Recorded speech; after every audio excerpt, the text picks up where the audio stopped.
நாம் இன்னைக்கு பார்க்க போகிறது காலிஃப்ளவர் ஃப்ரை தாங்க. இந்த மெத்தடில் நீங்கள் ஃப்ரை பண்ணிங்கன்னா செம்ம டேஸ்ட்டாக இருக்கும். ட்ரை பண்ணி பாருங்கள். நான் இன்னைக்கு 2 பெரிய சைஸ் காலிஃப்ளவர் ஃபுல்லாக எடுத்திருக்கேன்.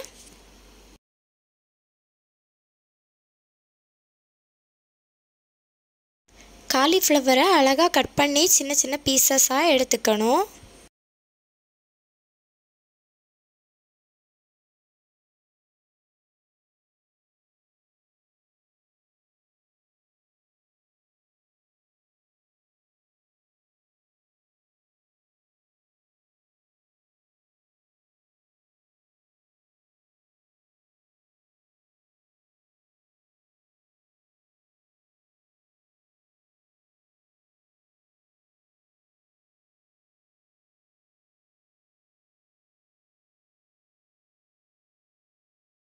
அப்புறமா இன்னும் குட்டி குட்டி பீசஸாக கட் பண்ணிக்கிட்டேன்.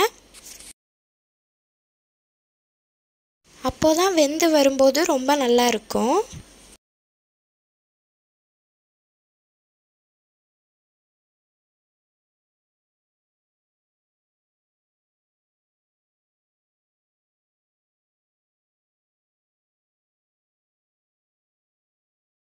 கண்டிப்பாக இந்த மெத்தடில் காலிஃப்ளவர் ஃப்ரை பண்ணி பாருங்கள். டேஸ்ட் அவ்வளோ அல்டிமேட்டாக இருக்கும். நல்லா இல்லைன்னு யாருமே சொல்ல மாட்டாங்க. நீங்கள் செஞ்சு கொடுத்துட்டீங்க, ஒன்ஸ் செஞ்சிட்டிங்கன்னா அதுக்கப்புறம் இதுதான் வேணும்னு சொல்லுவாங்க. அவ்வளோ கிறிஸ்பியாக அழகாக இருக்கும்.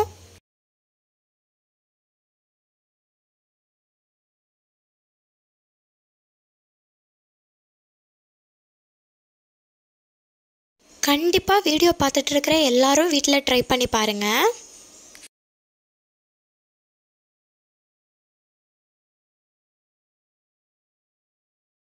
ஃபஸ்ட்டாக ட்ரை பண்ணுறவங்க கூட நல்லா அழகாக பண்ணலாம். அந்த அளவுக்கு ஈஸியான மெத்தட் தான்.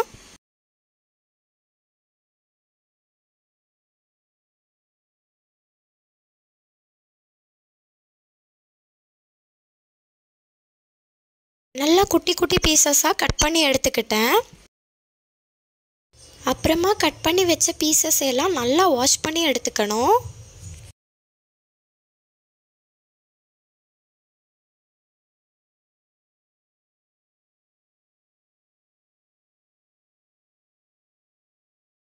நல்லா கிளியராக வாஷ் பண்ணி எடுத்துக்கணும்.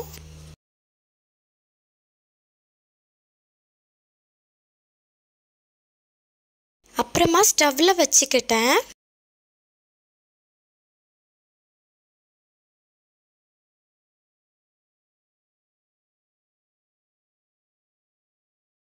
கொஞ்சமாக மஞ்சள் பொடியும் ஆட் பண்ணிக்கிட்டேன்.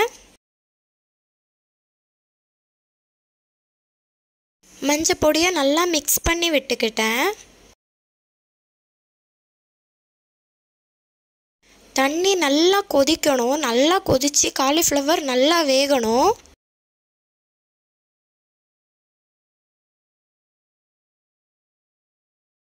தேவைக்கேற்ற அளவு மைதா மாவை ஆட் பண்ணிக்கிட்டேன்.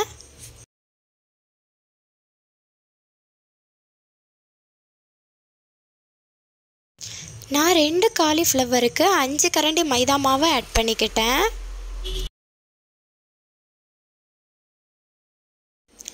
மூணு டேபிள் ஸ்பூன் மிளகாய் பொடி ஆட் பண்ணிக்கிட்டேன். உங்கள் காரத்துக்கு ஏற்ற மாதிரி நீங்கள் கம்மியாக கூட ஆட் பண்ணிக்கலாம்.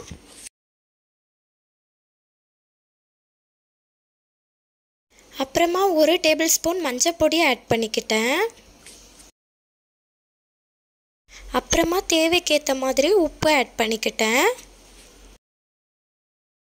கொஞ்சமாக நல்ல மிளகு பொடியும் ஆட் பண்ணிக்கிட்டேன்.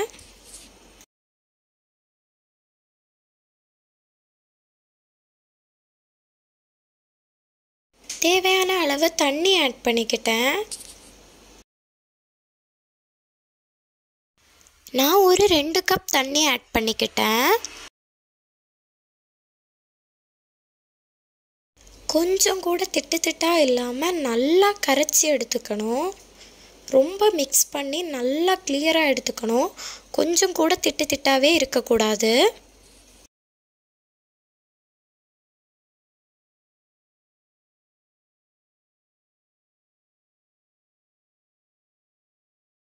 தண்ணி எக்ஸ்ட்ராவாக தேவைப்பட்டால் கொஞ்சம் கொஞ்சமாக ஆட் பண்ணிக்கலாம்.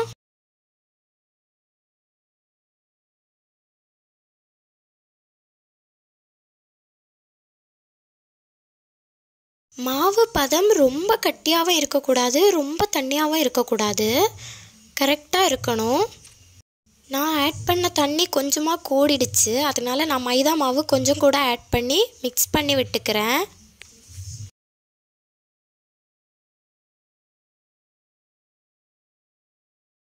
ஒரு பக்கம் காலிஃப்ளவர் நல்லா வெந்துக்கிட்டு இருக்கு.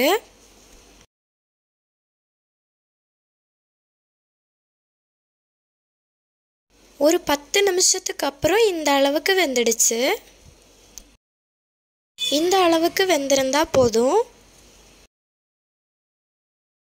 இந்த நேரத்தில் வெந்திருந்த காலிஃப்ளவரை அப்படியே எடுத்து அதில் தேவையில்லாத தண்ணியெல்லாம் வடிகட்டி எடுத்துக்கணும்.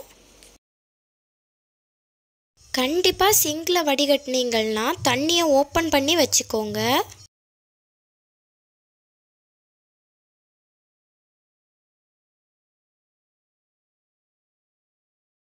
ஒரு கடாயை அடுப்பில் வச்சுக்கிட்டேன்.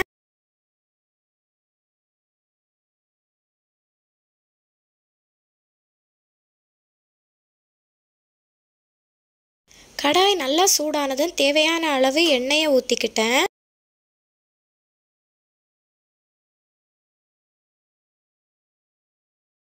இப்போ நாம் மிக்ஸ் பண்ணி வச்சுருக்கிற மைதா மாவில் கொஞ்சம் கொஞ்சமாக ஸ்ப்ரெட் பண்ணி எடுத்துக்கணும்.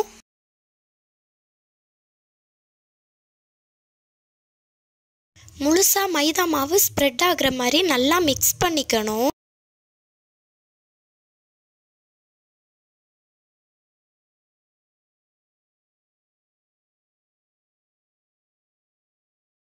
இந்த மாதிரி நல்லா மிக்ஸ் பண்ணி விட்டுக்கிட்டேன். கடாயில் எண்ணெய் நல்லா சூடானதுக்கு அப்புறமா ஒன்றொன்னா போட்டுக்கணும். கண்டிப்பாக எண்ணெய் நல்லா சூடானதுக்கு அப்புறமா தான் போடணும். எண்ணெய் சூடாகிறதுக்கு முன்னாலேயே போட்டுட்டிங்கன்னா முறுமுறுன்னு கண்டிப்பாக வராது. நல்லா எண்ணெய் சூடானதுக்கு அப்புறமாவே போட்டுக்கோங்க. மிக்ஸ் பண்ணி வச்சுருக்கிற எல்லா காலிஃப்ளவரையும் கொஞ்சம் கொஞ்சமாக ஆட் பண்ணிக்கிட்டேன்.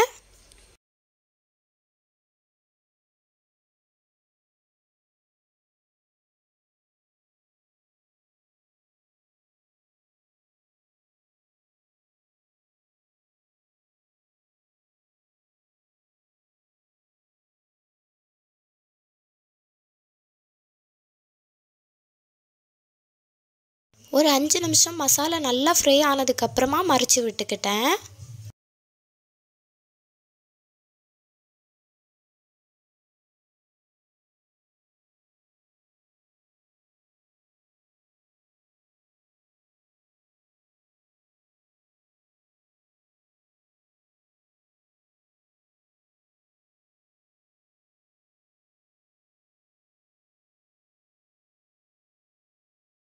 நல்லா முருகணும். காலிஃப்ளவர் எல்லாம் நல்லா முருகினதுக்கு அப்புறமா தான் எடுக்கணும்.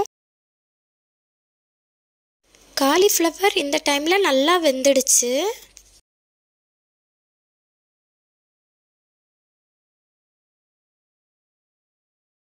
ஒரு பாத்திரம் எடுத்துக்கிட்டேன். வெந்த காலிஃப்ளவர் எல்லாம் கொஞ்சம் கொஞ்சமாக ஆட் பண்ணிக்கிட்டேன்.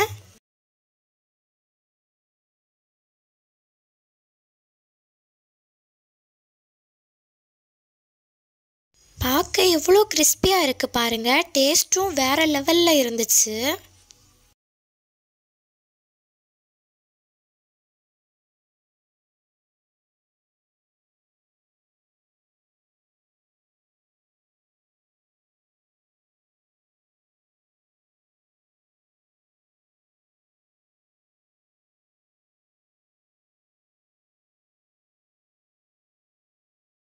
அடுத்து கொஞ்சம் கொஞ்சமாக மீதம் உள்ளதையெல்லாம் ஆட் பண்ணிக்கிட்டேன்.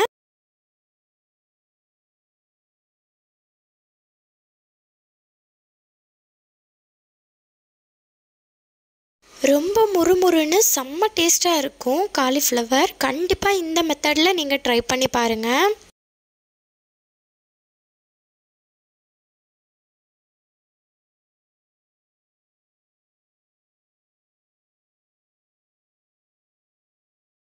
காலிஃப்ளவர் ஃப்ரை ரெடி ஆகிடுச்சு. கண்டிப்பாக நீங்களும் வீட்டில் ட்ரை பண்ணி பாருங்கள்.